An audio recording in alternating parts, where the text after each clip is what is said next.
Dios les bendiga. Bienvenidos a nuestro tema de hoy que va a ser retratos y funciones de la iglesia, que es parte de nuestra serie sobre las enseñanzas de las parábolas para el día de hoy.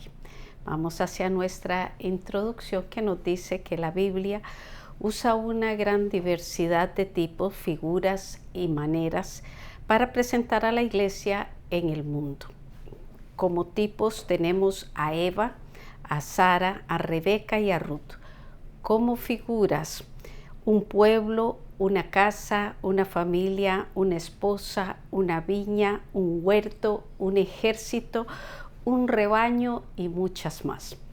Y otras maneras, como el arca de Noé, el pueblo de Israel, el servicio sacerdotal y el ministerio profético.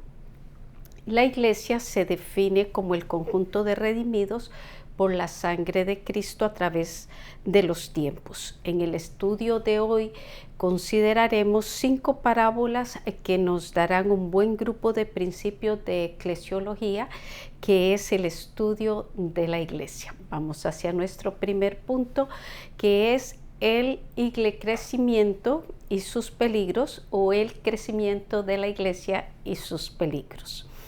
El punto A es: la mostaza ilustra lo externo. Vamos a estar en Mateo 13 a partir del verso 31, que dice: otra parábola les refirió diciendo, el reino de los cielos es semejante al grano de mostaza que un hombre tomó y sembró en su campo. Ahora sí vamos a estudiarlo. Dice: los elementos que tenemos son los mismos de las parábolas que hemos estado viendo. 1. El reino de los cielos, una expresión que permite distintas aplicaciones escatológicas. Aquí designa a la iglesia de Jesucristo en la tierra. 2. El grano de mostaza, que nos ayuda a ver a la iglesia como unidad, la cual desde un origen microscópico ha llegado a ser una corporación casi universal. 3. El hombre. Este se refiere al que sembró esta pequeña semilla, que es el Hijo del Hombre. 4. Su campo es el mundo que Él creó y al que Él ama. Juan 1:1, Juan 3:16. Ahora voy a leer el verso 32, que dice: el cual a la verdad es la más pequeña de todas las semillas, pero cuando ha crecido es la mayor de las hortalizas y se hace árbol de tal manera que vienen las aves del cielo y hacen nidos en sus ramas. En este verso se anuncia el fenómeno conocido en estos últimos días como crecimiento o crecimiento de la iglesia. Pero también se advierten 2 posibles riesgos. Uno es el peligro de un crecimiento externo e inmediato, que por ser tan rápido pudiera producir una iglesia nominal. Y 2, las aves del cielo. Se pueden ver como los gentiles convertidos o como elementos nocivos y peligrosos, según Mateo 13, 4 y 19. Estos posibles riesgos pudieran advertirnos a no buscar solo un crecimiento numérico y temporal, sino a luchar por establecer creyentes firmes y sanos en la fe. Punto B. La levadura ilustra lo interno. Verso 33. Otra parábola les dijo: el reino de los cielos es semejante a la levadura que tomó una mujer y escondió en 3 medidas de harina hasta que todo fue leudado. Siguiendo con el tema del crecimiento, que es la ciencia que investiga la implantación, multiplicación, funcionamiento y la salud de las iglesias cristianas, combinando los principios eternos de la palabra de Dios con los conocimientos actuales de las ciencias sociales y de la conducta humana.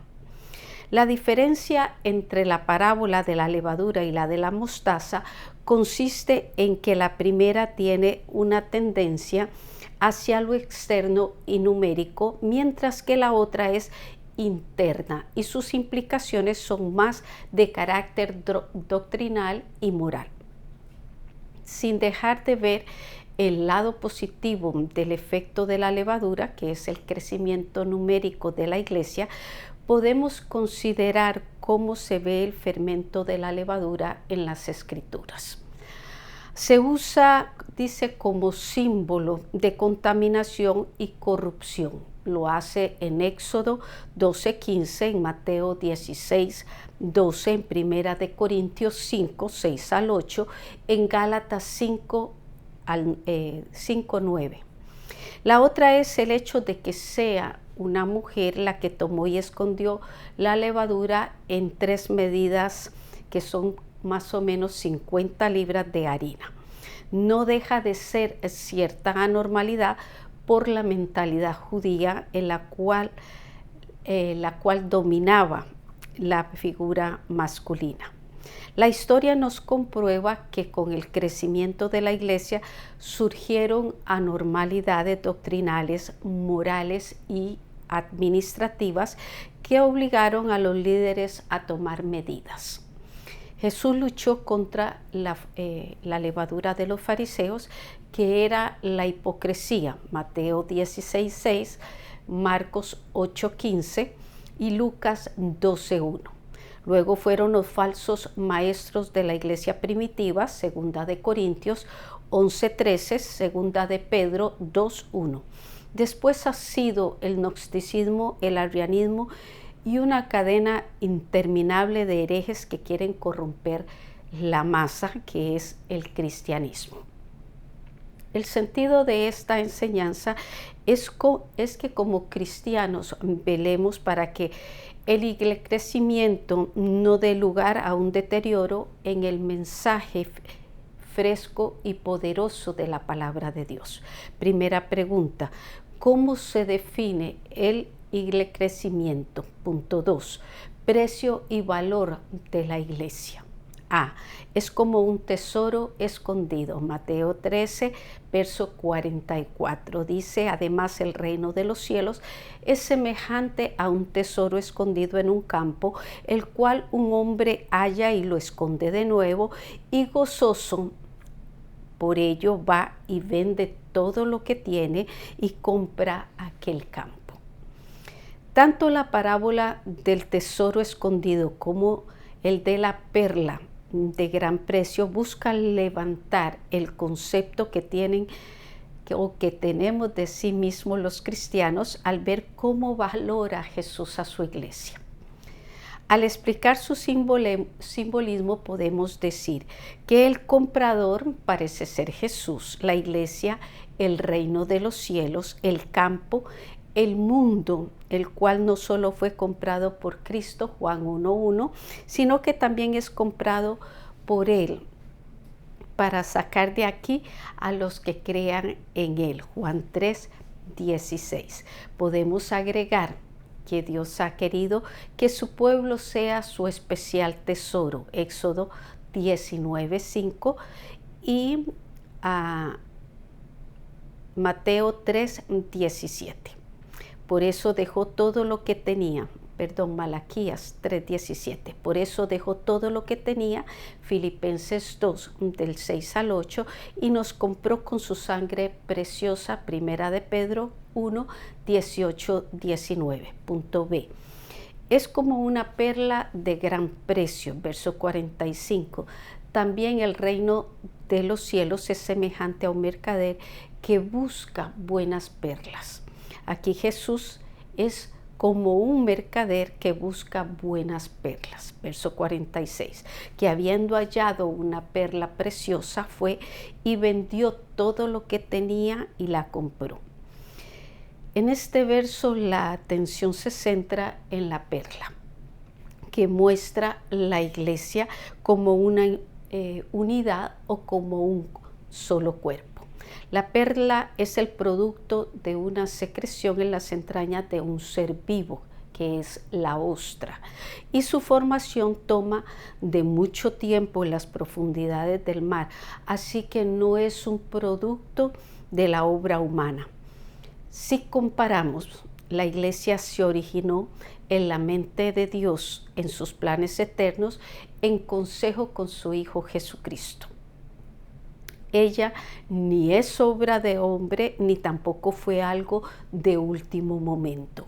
Es como una perla que salió del costado de Cristo y ha venido forjándose a través de triunfos y tribulaciones.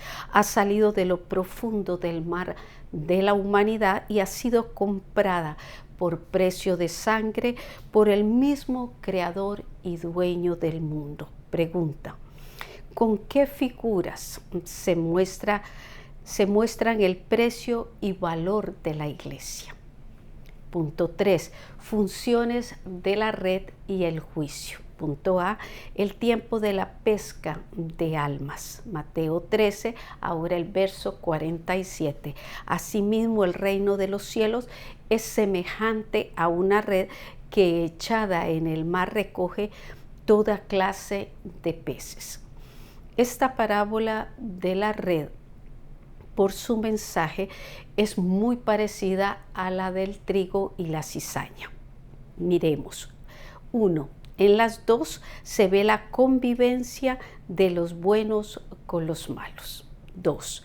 Esta convivencia fue desde la siembra hasta la siega, y en la otra desde el inicio de la pesca hasta la separación de los peces. 3. Ambas terminan con el mismo juicio, el horno de fuego.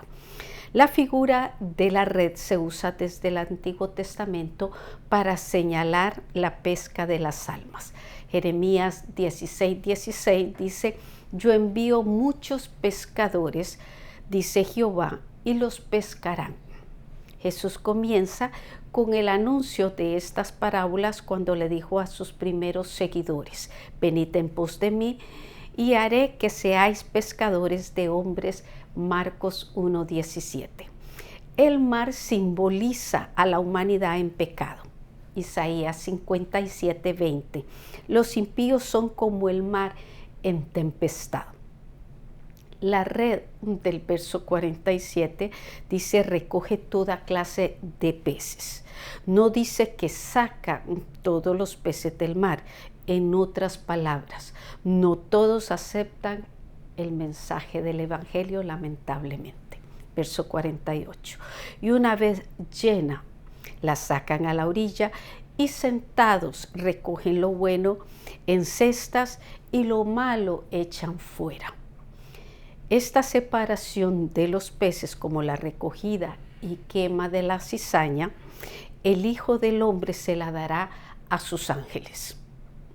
Punto B. El día de juicio y separación, verso 49. Así será el fin del siglo. Saldrán los ángeles y apartarán a los malos de entre los justos. El trabajo de los pescadores cristianos es echar la red en el mar de la humanidad y recoger cuantos peces entren en ella. Y una vez llena, se lleva a la orilla. Se lleva a donde sentados puedan conocer los privilegios, normas y responsabilidades que la palabra de Dios enseña. La iglesia no tiene autorizado de parte de Dios cerrarle la puerta a nadie. Juan 6:37 dice: todo lo que el Padre me da vendrá a mí, y al que a mí viene no le echo fuera, dijo Jesús. Hay un tiempo aceptable y un día de salvación, 2 de Corintios 6:2, donde ministros y líderes cristianos deben atraer, ayudar y dar aliento a toda persona necesitada, sin importar su edad, condición o estado espiritual, para cuando los ángeles salgan a separar los malos entre los justos, a todos se les dio la oportunidad y cada quien tomó su decisión.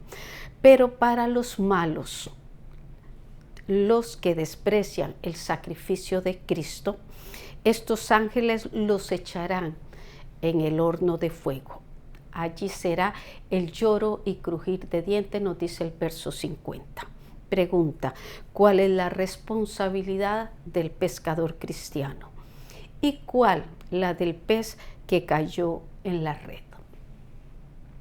Nuestra reflexión dice: la Iglesia, como el creyente, tiene sus privilegios, deberes y normas que le permiten ser esa representación de la voluntad de Dios en la tierra. Su posición y su obra son esenciales en el tiempo aceptable y el día de salvación del ser humano. Hoy, en la parábola de la mostaza, se advierte el peligro de un crecimiento tan rápido que se pueda descuidar un cristianismo genuino. Y en la de la levadura, símbolo de fermento y corrupción, se anuncian los riesgos internos de una teología o planteamientos doctrinales no bíblicos. Sed sobrios y velad, porque vuestro adversario, el diablo, como león rugiente, anda alrededor buscando a quien devorar. Primera de Pedro 5:8. Nuestra invitación. Dice el verso: así será el fin del siglo. Por eso Jesús, como el hombre o el mercader, vendió o dio todo lo que tenía, su preciosa sangre. Filipenses 2:6-8, para que nadie tenga que arder en el fuego, en el horno de fuego. Así que la pregunta es: ¿quién es, pues, el siervo fiel y prudente, al cual puso su Señor sobre su casa para que les dé alimento a tiempo? Mateo 24:45. Para nuestra próxima semana tendremos el perdonar y el reino de los cielos.